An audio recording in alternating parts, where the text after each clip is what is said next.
sometimes with ambition, we try to do a lot of things and I'm never really content. I think I'm not doing enough, always. My friends are like, mate, you know, my friends and friends that are living a beautiful life but never really left the hometown. Yeah. And when I come back, they're like, you have a wine bar in Melbourne, you're doing this, you started your pilot license, and this is amazing. And I don't see this at all. I just see like the things that I'm not doing yet. So yeah, I don't smell the roses yet.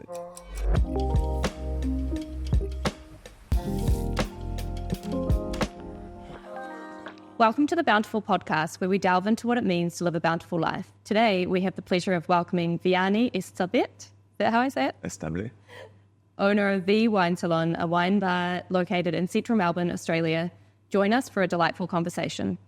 Our journey with V was very serendipitous when my mum stumbled upon his wine bar, sparking an unexpected connection. Since then, we've learned a lot about V's multifaceted talents as an entrepreneur, fifth-generation winemaker, sommelier, documentary maker, and aspiring pilot, just to name a few.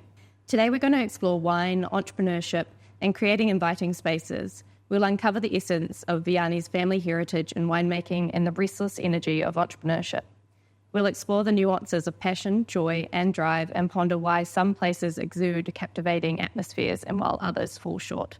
Vianney, welcome to the Bountifull Podcast. Amazing intro. I'm glad to be here, yeah. And thank you so much for having me in one of the spaces that you've created. Yeah, of course. It's been a pleasure to meet you and your mom, and it's only natural to welcome you back in here. Yeah. And how cool. We just happened upon here, met you, and then now we're here on a Friday. That's what we like to do in this venue, you know. It's not just wine, it's like the interaction that we can create.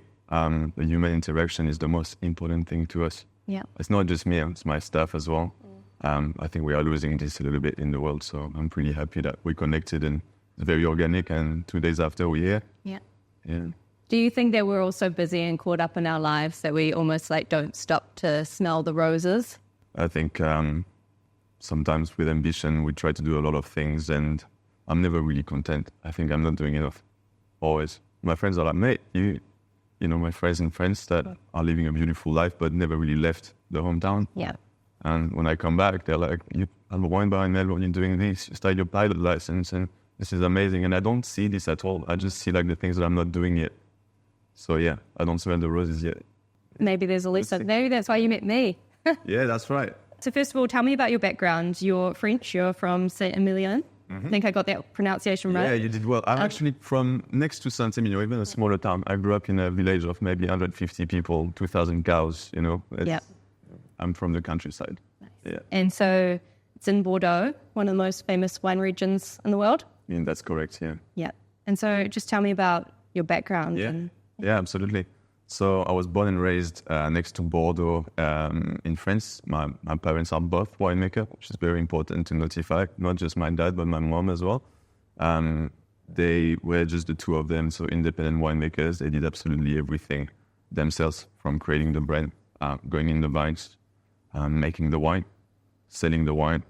That is very hard work. Yeah. So I like to think that I grew up in a farm more than in a winery. I was surrounded with horses and cats and dogs, and winemaking and vine growing was the most important thing, you know, in my life. I really grew up in the middle of that vineyard. There was nothing else but vines. I was cycling to go to school when I was like between 6 to 10 years old.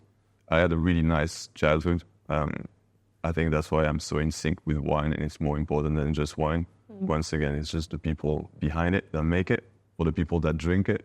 I never really liked wine until I discovered wine, and I think it's the same for everybody. We don't like wine until we meet someone or we have the right wine at the right time.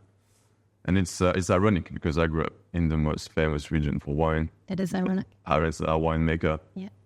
I hated it because you just take it for granted. It's there, it's everywhere. So why? I'd rather drink whiskey and Coke and go clubbing, you know. And one day my dad and my mom, actually, they wanted me to, of course, like wine. And I remember they made me sit down, and my dad, and he tried to match it with 3 of his wines, 3 different reds. And I remember vividly, like the first one, I was like, this shit, I don't like it. It's just very acidic. You know that taste of red wine at first, when you don't have the vocabulary, you just know it doesn't click with you. The second red was okay, but just like, still, you know. Take it or leave it. And the last one, which is this one, called Revelation.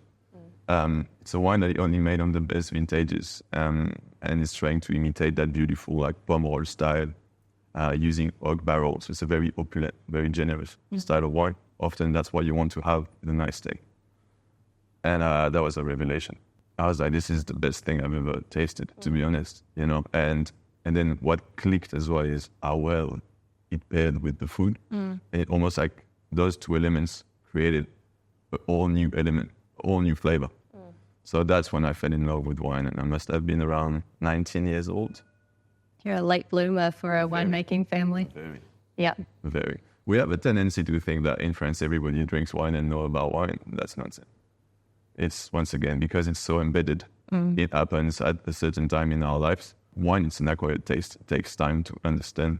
And most people start with like really sugary, sweet, and then just like, or like bold. Yeah, or they stick with one style. In my region, because we in Bordeaux we mostly produce reds, everybody drinks red all the time. That's red wine thing, you know. And more than just red, you drink where you're from. So if you're from Burgundy, it's it's fairly rare that they would just adventure and try wines from Languedoc and Corsica. I'm talking about the general population. But that's the beauty as well of France, right? It's like not even just France. Each region has its specificity, you know, like... There's like, it's almost like Puritan wine vibe. So my partner now kind of introduced me. I always have loved wine. You know, my Italian side of the family, they make wine in Italy. I don't know if it's as good as yours. Where in Italy?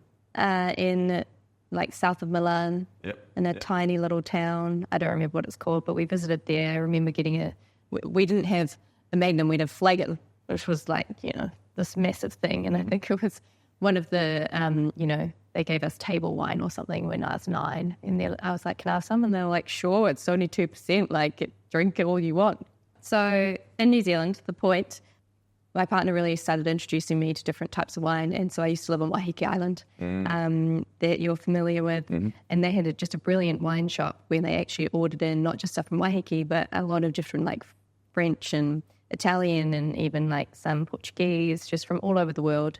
And I made it my mission one summer to do all of the wine names that I had no idea what they were. Amazing. Which there's so many of, like if you study grapes or you even try look at like all of the Italian varieties, there's like hundreds of Italian is very difficult to study. Sure.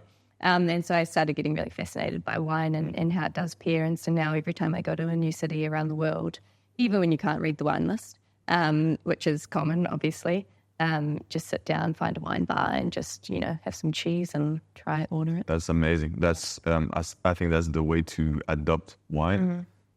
First of all, even if you are a master sommelier, I think some of the best people in the wine world have a clear understanding that we know nothing about wine. There's so much to know. It's constantly changing.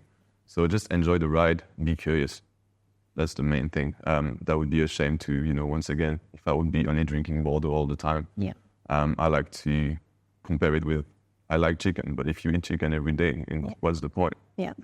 So how did you come to be in Melbourne? Good question. So I was actually in New Zealand before.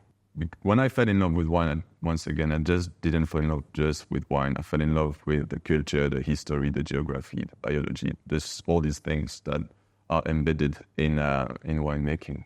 And in France, and I love my country, I really do, we are quite conservative. So it's fairly difficult to learn about other countries.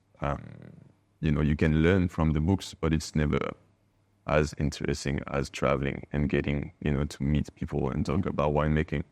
And one of the countries I always wanted to visit was New Zealand, actually.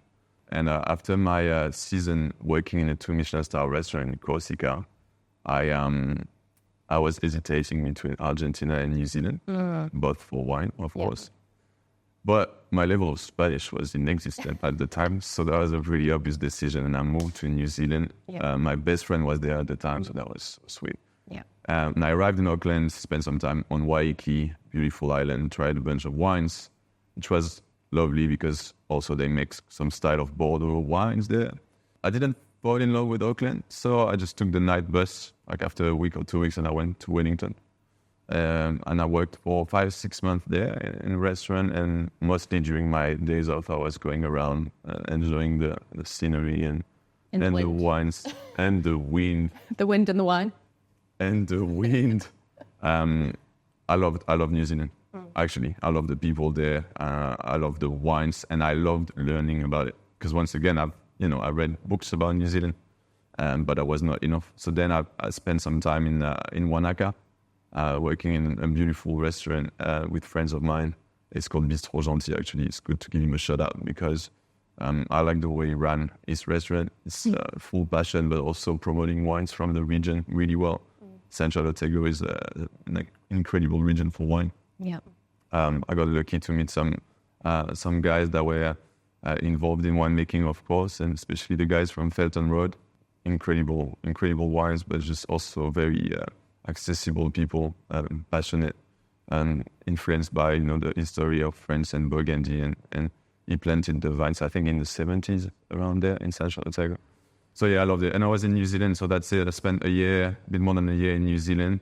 And, when you're so far away from home, you need to make the most of it. So after New Zealand, Australia was the logical destination. And I arrived in Melbourne, and it's been 6 years now. It's crazy. It's a long time. It's a long time for someone like me. Yeah. Yeah. What does that mean? I've never really been an academic, to be honest. I've always loved experiences more than diploma. Yeah. I think it makes you more interesting. Maybe slowly becoming more of an academic now, which is once again ironic.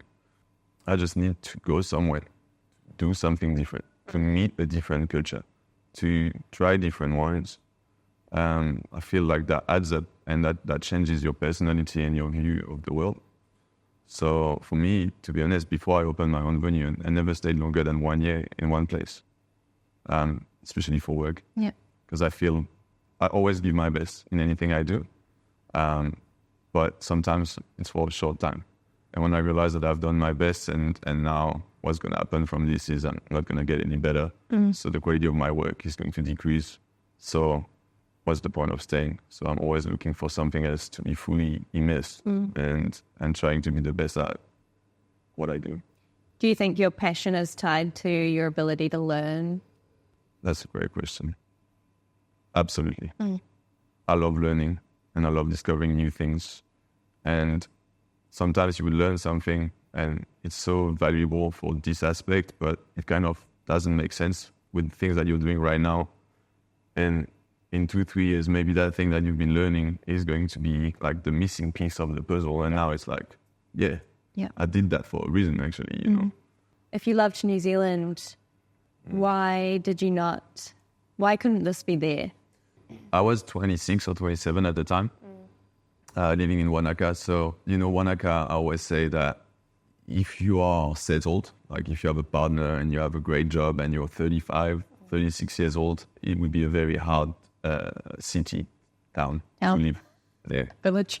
Village, yeah.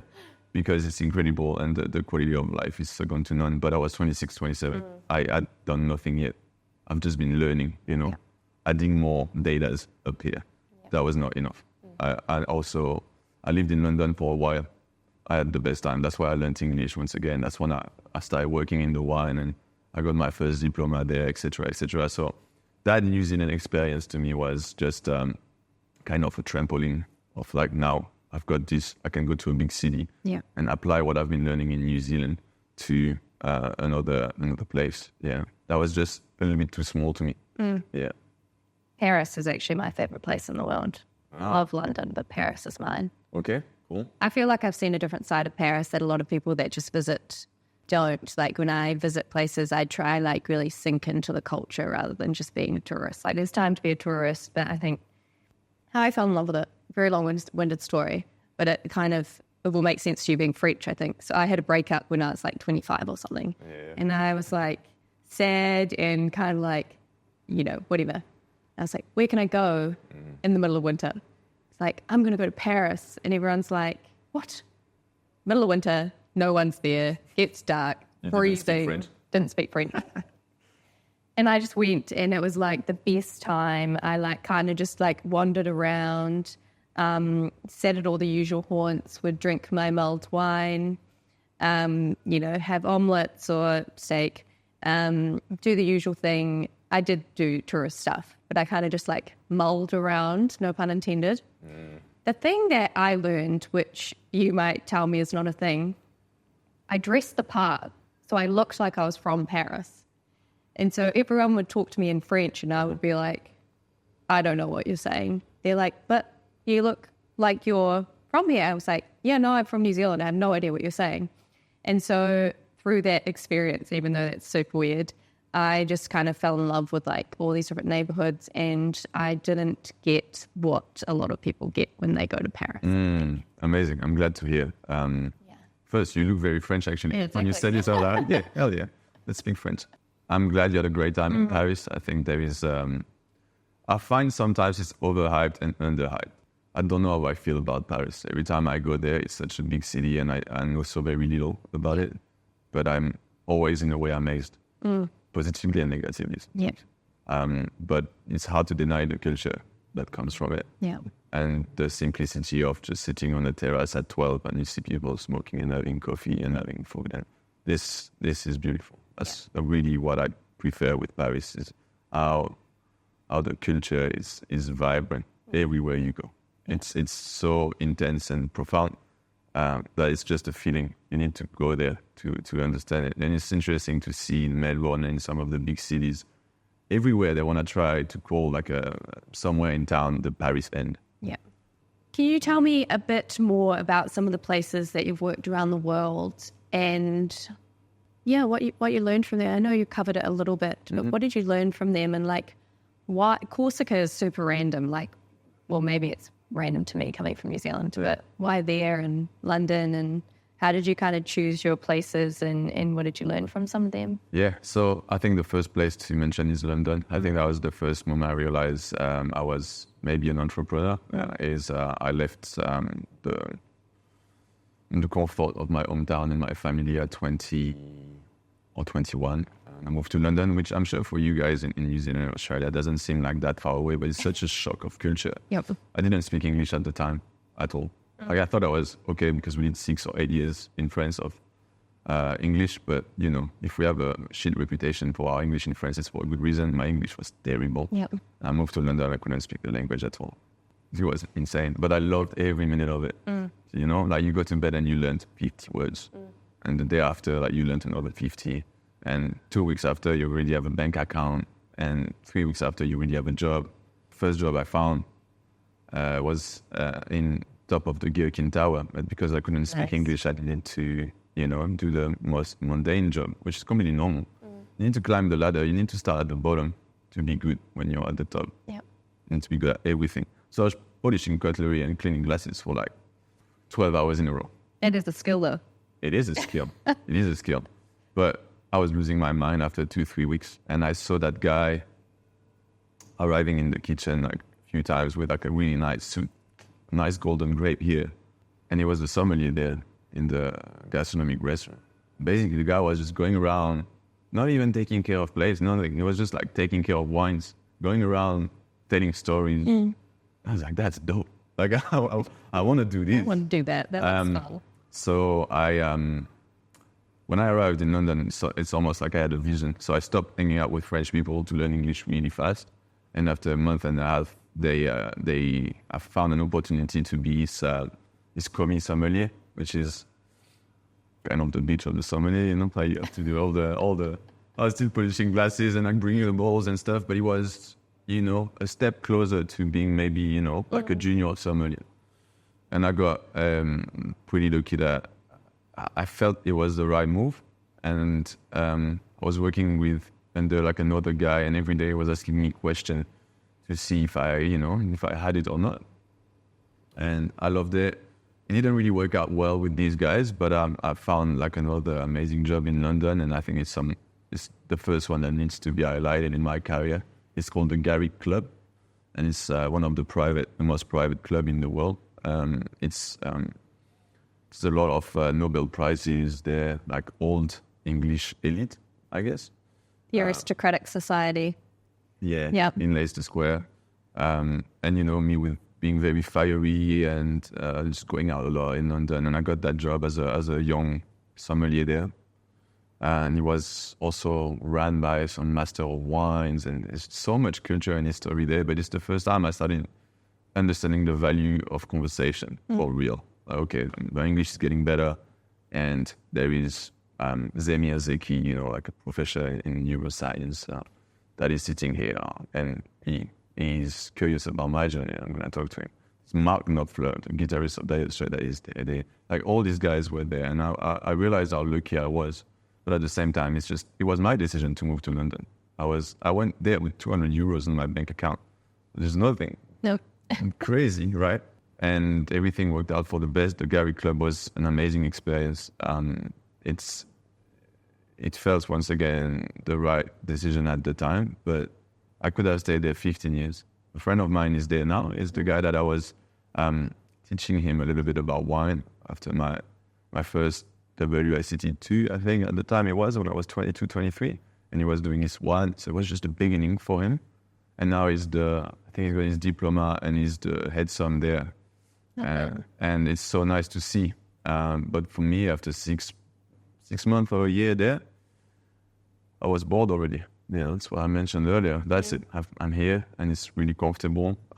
They were paying my flat in London. I was living the life. It's beautiful, But it was not enough. I wanted to learn more about wines. I was very conservative, and so I moved to Bordeaux and I worked in the House of Wine of Saint-Emilion and the CIVB of Bordeaux, which is the Center Professional of Wines of Bordeaux. I loved it, but once again, I was back home, so it felt like a step back.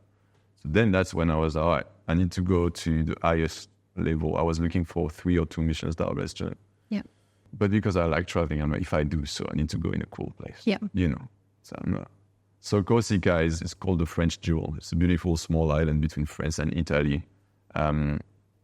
It's incredible. There is like a little bit of both cultures.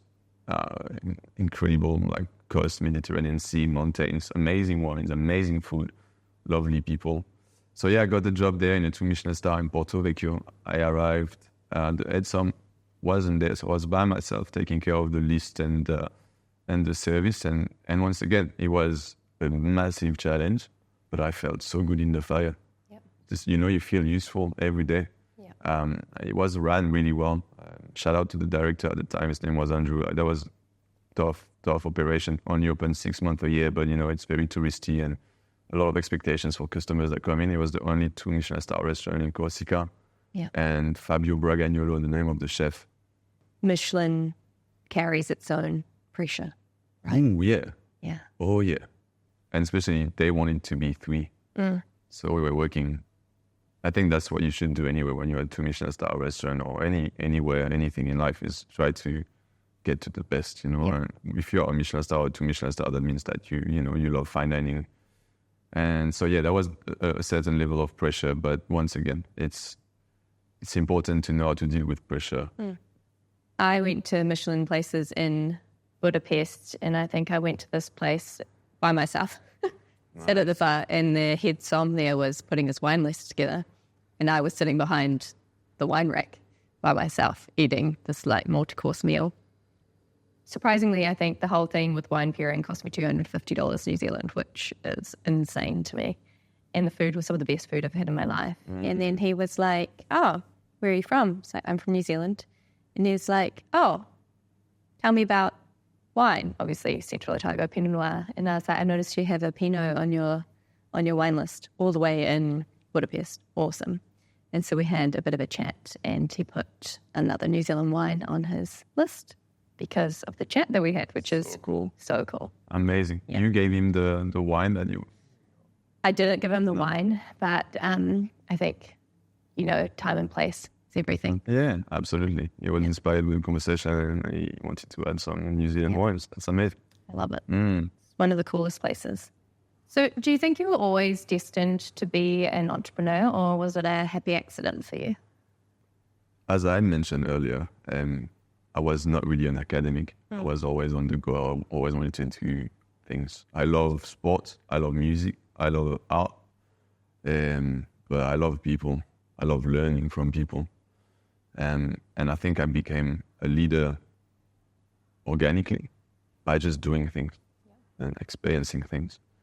And I've worked in so many places that are supposed to be super high-end and amazing, and I often found that the management was shit. And I was just like, man, 24, 25.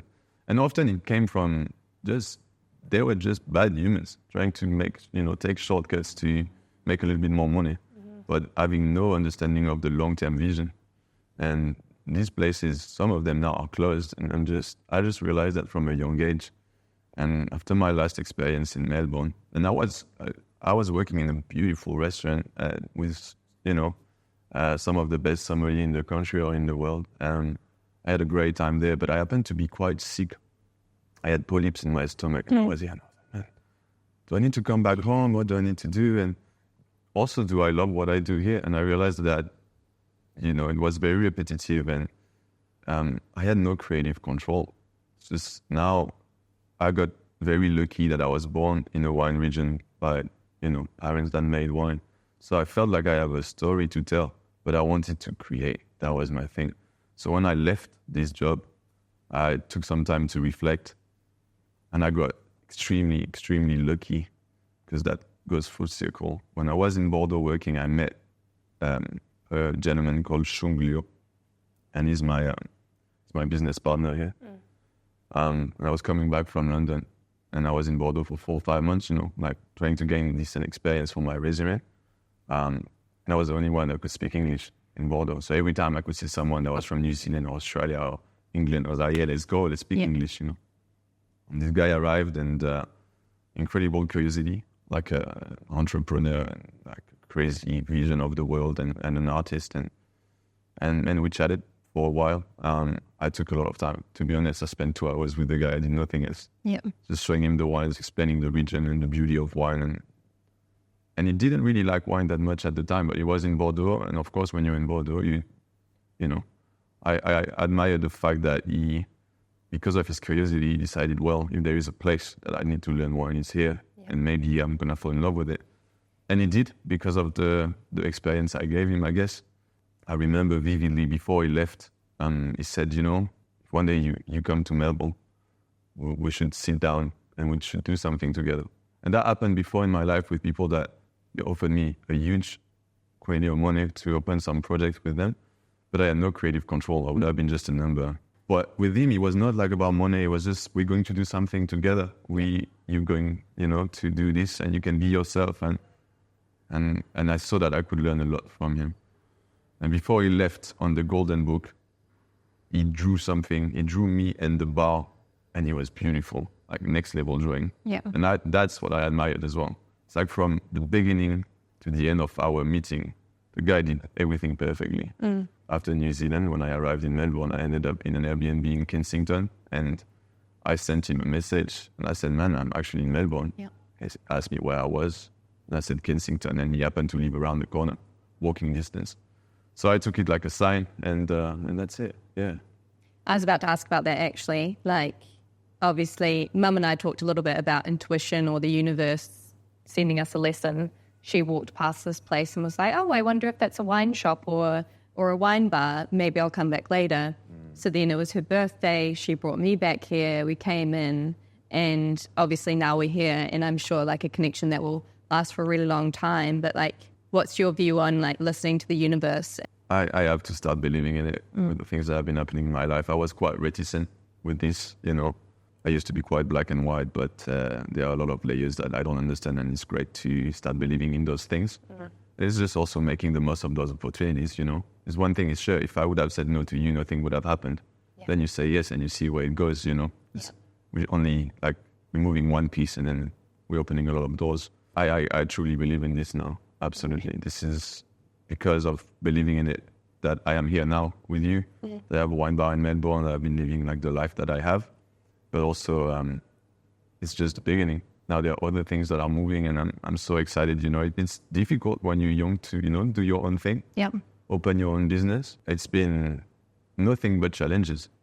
But at the end of the day, you can look at yourself and be proud as well. And now I'm not scared of any other challenges. I opened my first wine bar 2 weeks before the first lockdown. Talk about the timing. Yeah.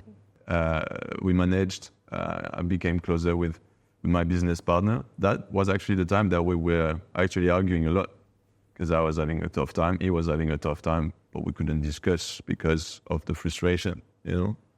Business partner is like a best friend or a partner. It's you know, you need to take care of each other. You need to start understanding each other, because we both want the best for each other. But it's okay to, you know, agree to disagree. Agree to disagree. And now it's another thing that I've learned is by creating a business, there are things you will need to compromise on, a few things, but also like you will learn a lot from this other person. And I think that's what we do very well with him. Is he's got other area of expertise that I do. I suck at a lot of things. Yeah. But because of him now, I'm getting better at those, which is cool. Yeah. Well, you'll be good at other things too. Yeah. I like to, lately I've been describing the entrepreneurial journey, or like the founder dilemma, whatever you want to call it. It's kind of like your days are super exciting, really focused, despair, super exciting, despair, focus. Like, why am I doing this? This is the greatest thing in the world. Like, I swear that's how my days are like going all the time now. Shit, that's so accurate. Yeah. And I'm like a pretty stable, you know, happy-go-lucky, very positive. And then some days I'm like, what the fuck? Like, excuse my French.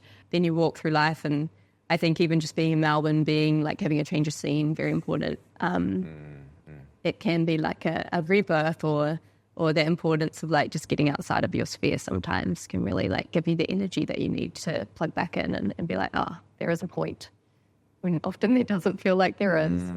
Yeah. Absolutely. I feel you 100%. Another thing to add, I feel exactly the same way. But once again, I wouldn't change it for anything. I love feeling like this. I like navigating through the storm, because there are so many uncertainty, you know? But when something lands, and once again, when you've been learning something and met someone, it's just so valuable. Yeah. So I wouldn't change this at all. And I think for you, this will be true, but also for me is like, if you think about what else you would be doing, that's like not even on the, you know, being traditional for me it's not really, it doesn't work for me. I get bored easily, and I want my own control, and I kind of want to march the beat of my own drum, and I know that that's not fair to put that on someone else in a traditional environment. So very wise of you. Very wise of you. Yeah, I've admitted to myself that I'm a terrible employee. I'd be the worst, to be honest. Working in an office is not even an option.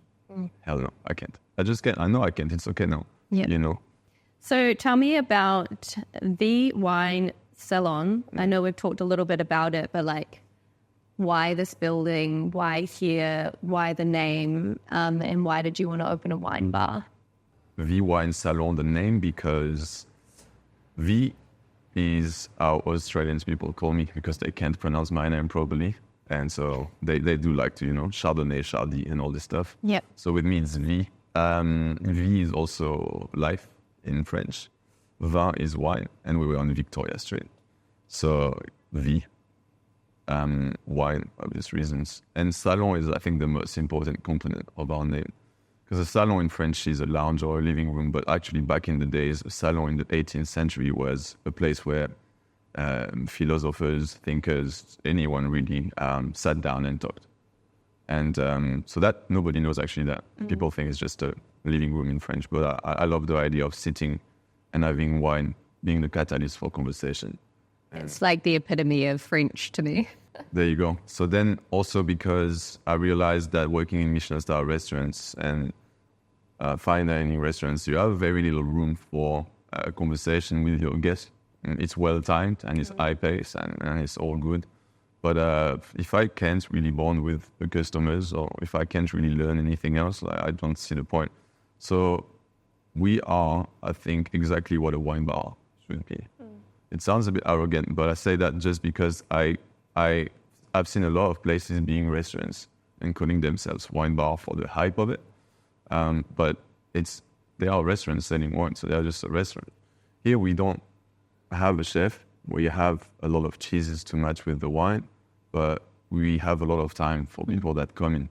Even if you know nothing about wine, when you're going to leave, you're going to learn something about it, because every time we pour something, we respect standards like Michelin-starred restaurants. We still bring the bottle at the table and we tell you why, the pecorino tastes like this. And it's not invasive, and we adapt to everyone. So if there's a guy that really wants to know, and let's say he's doing WSET3, we adapt, we give him blind tests.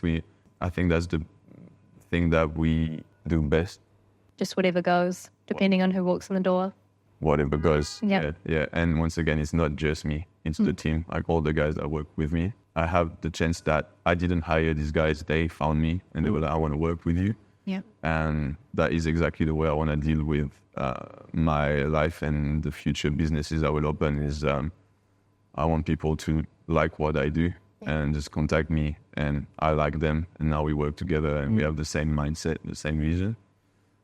So V Wine Salon is that. It's a French-inspired wine bar that tries to have a positive social impact on people that comes in the door. Yeah. And you are doing that. So I'm going to skip to a question here. But when I was doing a little bit of research, so you have an impressive 4.9 star rating on Google across 139 reviews. So that's not just 10 reviews.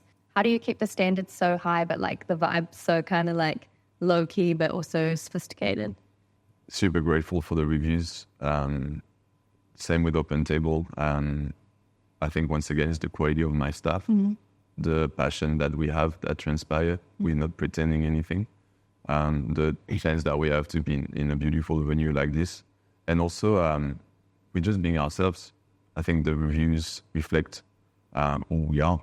We love wine and we want you guys to feel welcome and learn.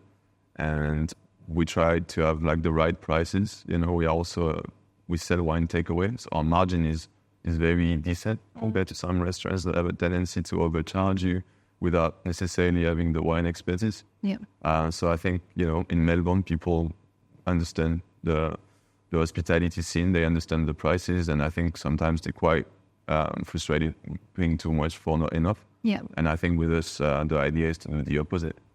We started doing the wine flight, almost like a vineyard tasting, but showcasing different regions, etc. The ratings, just because we take so much time with people. Maybe they're not going to remember the wines that we poured, but one thing is sure is that they will remember the way we made them feel, And we are super grateful to see that. And when people come in and they arrive from Sydney or New Zealand and they put wine bar, it's a difficult game, the game of hospitality. And hearing that we have some of the best ratings, it's a great feeling, but it's only it's 150 ratings. It's not a lot. So because right now we are a small team and it's working really well. Like hopefully, if I leave one day, I would be super proud if the team can, preserve that. Yeah. What's your advice for persevering in this type of environment, in this type of business, for anyone that's kind of like, I want to give this sort of thing a go? Like you're in one of the best cities for food and cuisine and wine in the world. So how do you persevere? Don't do what I did at first. Like every day. If I had a bad day, I was so depressed. I thought a bad day was a loss on me.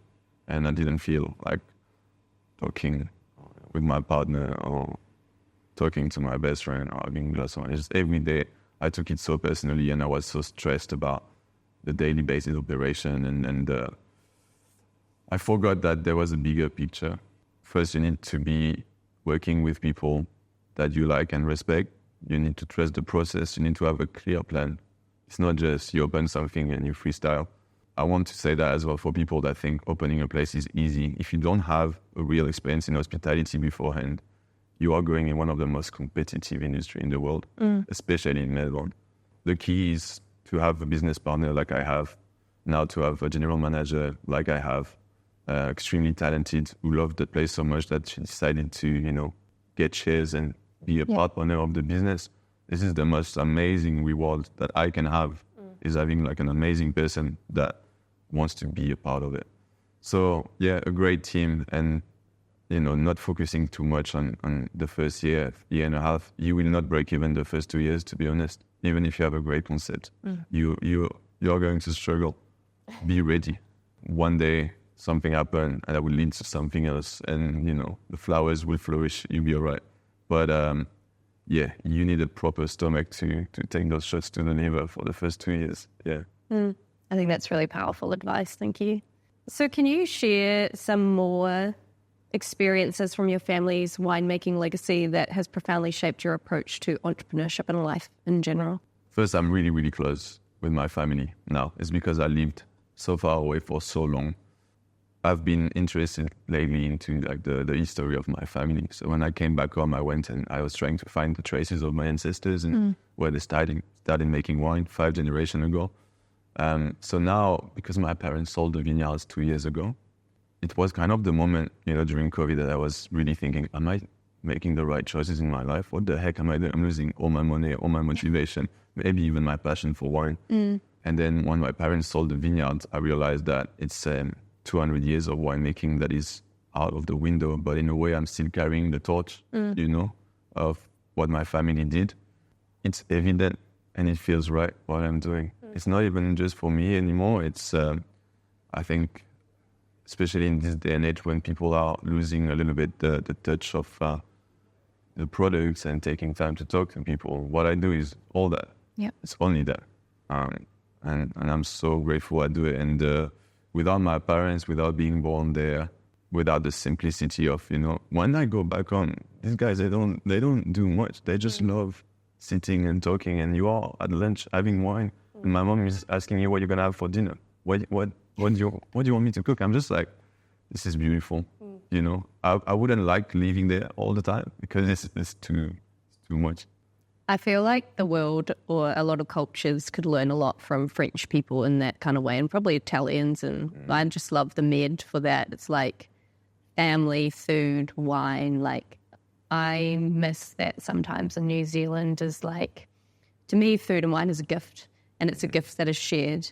And so I'm not really a gift giver, but if I can cook for my people, because I'm pretty good at cooking, and then we can pair the wine and then have great conversation, I feel like we just don't really do that enough, or maybe I'm just, I don't know, not surrounded by the right people, but I feel like that's something that your culture really does so well. It's like, do you think that this is a bit of an off-piece, but loneliness, like we're in a loneliness epidemic, right? And a lot of people struggling with mental health and connection and those sorts of things. Do you think that bringing people together around shared experiences like food and wine and even in the salon is a way of like starving off loneliness? Yeah, loneliness is ironic, right? Because right now we're living in a world that is very digital and you can have 5 million followers on Instagram, but yet feel lonely. 100% confident that what we do and these palpable things of inviting friends, cooking for them, opening a bottle of wine, like, let's say you were born in 1993 and you arrive and I've got a bottle for you from this vintage that I want to open just for you. Yeah. It's like all these little signs that I care for you, for these people. Yeah. And talking to each other, listening to each other, I think it's key in this world, because I'm very skeptical and pessimistic about social media, but otherwise I'm very optimistic about the world. But I think in social media you can see that people just talk to be heard, but they don't necessarily hear to understand. I think wine and inviting friends over, you can't lie. This is real, right? And it's one of the most important things that I've been doing is connecting like this with people.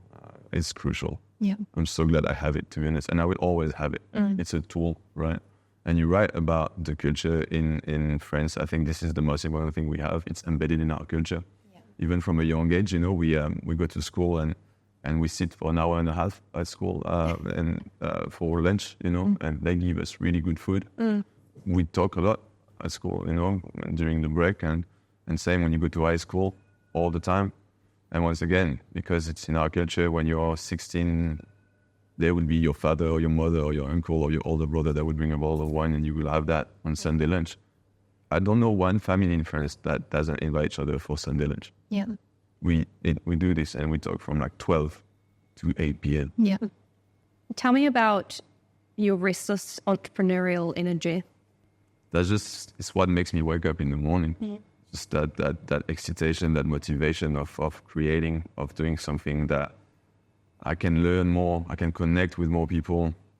Like I mentioned earlier, I've been doing this and it did nothing for me in my life, but now it's kind of all the pieces are together and it's creating that new thing. And that person that I met 3 years ago is doing this with me. And I just love trying new things. And when my friends see what I'm doing, they just say, oh, you're doing so well, but they don't see all the things that didn't work as well. Yeah. It's like I've been doing a lot of things that are that never really worked. But yet I took something from it. And the most important thing is I'm not scared of failure. Yeah. Not anymore. I'm scared of not doing something. That's just, I'm a little bit restless because of this. I just want to try something, learn something, meet someone that inspires me. There's so many amazing people on the planet. But yeah, we need to make the most of it, you know. What was the moment where you kind of realized you got over like the failure kind of complex where you're like, actually, I used to care about failure. Now I don't. Like, what drives you more now is I've got so many things that I want to do and maybe not enough time.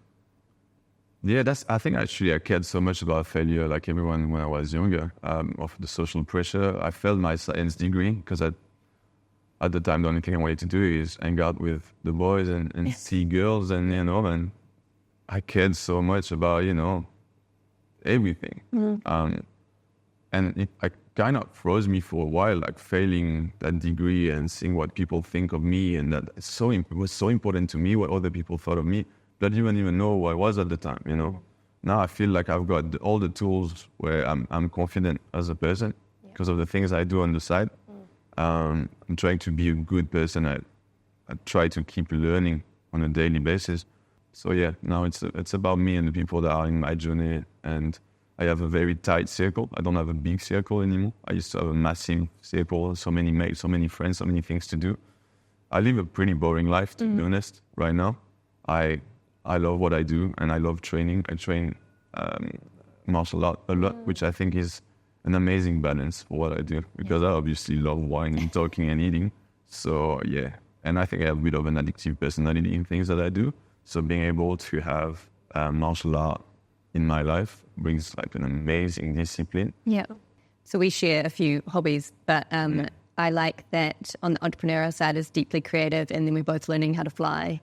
And it's both funny that we both failed science, but are now learning to fly, which is pretty much all science and is actually deeply academic. And I think what I love about flying is like there's zero room for error, really. Like you're either flying or you're falling out of the sky. That's right.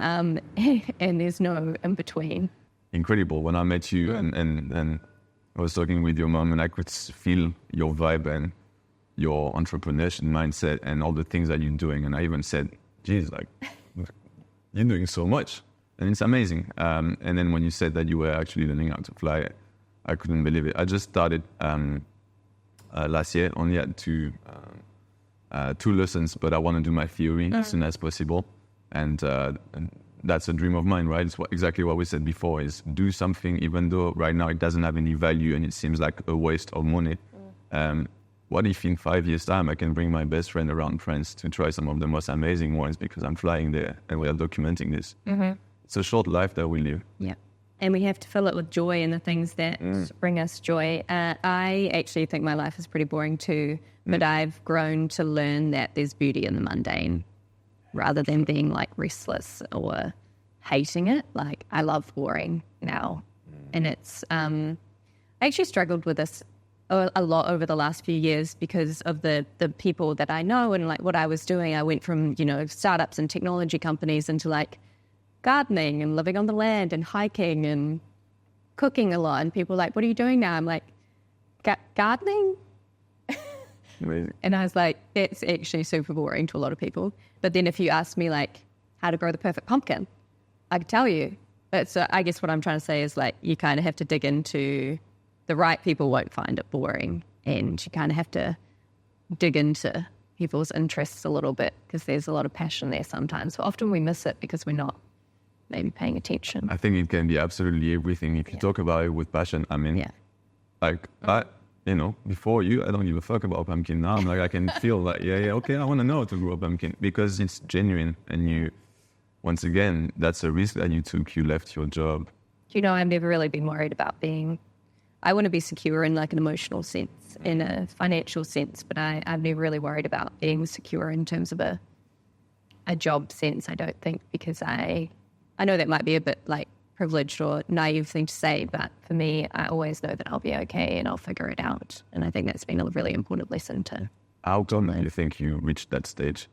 I went through a lot of stuff in life and I kind of realized that it goes back to the death thing really, is if your worst case scenario is dying, which we're going to do one day, you might as well just like figure out how to live and live the life that you want, because life is short, and there's no, I've learned, like most people have, that like there's no guarantee for tomorrow. So why wait? Like, you know, just do it now. What does it mean to you to live a bountiful life? I think just our chat right now is what it is. Without you asking the question, we've answered it already. I think it's taking risk, being really mindful of how you feel and how you feel people around you. Doing what you love, trying your best. Don't be too tough on yourself, but at the same time, be tough on yourself. You know, you can do well. How do you see yourself now after everything you've done and been through? Happy and confident, and kind of the same as you. Like, anything can happen and be all right. That's the way I feel. Now I just want to get a little bit closer to my family. It's been a long time. I'm the youngest in my family, and I feel like I've been away for so long to try to be a little bit better. I was not a really good kid. I was very turbulent. I still have that fire in me, but it's tamed a bit. And I know I can be, I have a nephew and a niece and a brother, and my parents sold the vineyard. I want to spend a little bit of time with them. Yeah. What advice would you give to your 25-year-old self? Keep following your instinct. For a skeptic, that's a big one. Because once again, I cannot change what I've done, and I wouldn't change it. And sometimes there were things that felt right, and I've done them, and it brought me a lot of joy in my life. Sometimes I said no because I was maybe scared of the repercussions or the consequences. And now I feel like I would have done that, I missed out on a few opportunities that I felt it would have been interesting. I should have done it, but I didn't because I was skeptical and scared of what could happen from it. But of course, nothing happened because I didn't do it. Do you have any tenets that you live by, like rules or guiding principles? I don't think I have one, like a precise one or two. I'm just trying to get a little bit better every day. That's the only thing. A little bit, yeah. Now we're going to go into some quick fire questions. They're a bit random. What, in your opinion, is the most underrated fruit or vegetable? Eggplant. Okay, and how do you like to have it? Like lasagna eggplant with tomato and parmesan with a glass of Sangiovese by Vintage. There you go, wine pairing to match. My favourite way to have eggplant, because I do think it's underrated, even by a lot of vegetarians who don't know how to cook it, ironically. Barbecued, crisscross, so it is super creamy. Then you have a little bit of yogurt, drizzle it with honey, and like a roasted nut with some salt. That sounds unreal. Yeah. The Japanese ones as well. Yeah. A bit of, yeah. So good. What is yours? Fire question to you. Oh, I think eggplant would be up there. Cool. Fruit. What fruit would I choose? I feel like rhubarb or something is like super underrated, but like depends how you cook it. Vegetable, radicchio. I've been growing radicchio because we don't eat a lot of lettuce at home, and that paired with roast beetroot, just so good. Cool. What's your favourite cocktail? Old fashioned. Worst meal that your parents made you eat? Spinach. Spinach and the way my mom cooks pasta. I hope she will never see this, but she's an amazing cook. She's fantastic, and she's got Italian blood, so she has no excuses on this. Like overcooked pasta with kind of cream and like, nah. Okay. But spinach, big no-no. Yeah, right. Strong feelings on that one. Do you have a vegetable garden? No, I don't. I will. Right. I will one day, absolutely. What word describes your life? Eventful. Yep, I believe it. Why should people come to V Wine Salon? Just for the simplicity of it, and how organic we are, and how excited we are to hear your story. Yeah. And the beautiful wines that we showcase from small producers. We take a lot of time to bring these wines. We taste everything. We try to understand the stories behind each label. Yeah. So, yeah. And what's the final thing you want to say to people listening to the Bountifull Podcast? Yeah, what do I want to say? No, it was a pleasure to talk to you and to meet you. I'm sure we'll have more chats in our lives. You're doing really well. Thank you. I think it's super exciting. And I'm sure the guys that are following you understand that it's like a bit of a gem when you started doing. Hopefully it grows, but I just have to tell them to keep following you and follow V Wine Salon and my journey as well if they fancy. So thank you, Vianney, for sharing your world of wine and entrepreneurship with Bountifull Podcast. For our audience eager to follow your journey and visit the V Wine Salon, we'll put all of the links in the show notes below. And if today left you inspired and motivated, don't forget to follow and subscribe for more interesting and diverse chats. Our season is filled with amazing guests like you. And we're having captivating discussions that are all looking at how to live a full and bountiful life. So thank you so much, and thank you so much. No, thank you. Yeah. Unreal. See you later.